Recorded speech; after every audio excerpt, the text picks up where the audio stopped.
रहीम, इस ज़माने में अपने ईमान बचाना बहुत मुश्किल है। सोशल मीडिया पर बाज़ लोग ऐसी-ऐसी बातें फैला देते हैं जिससे हमारा कोई सरोकार नहीं होता, ना कोई फ़ायदा होता है, ना नुकसान होता है। देखें, एक बात फैलाई जाती है, हज़रत हुज़ैफ़ा रज़ियल्लाहु तआला अन्हु ये हज़ूर के राज़दान थे कि हज़ूर ने उनसे कहा कि फ़लाँ-फ़लाँ लोग मुनाफ़िक हैं, उनके नाम भी बता दिए।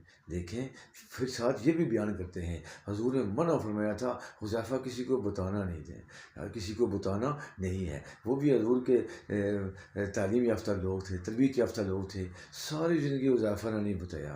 हुज़ैफ़ा ने किसी को किसी का नाम नहीं बताया। जब नाम ही नहीं बताया तो बात ख़त्म हो गई।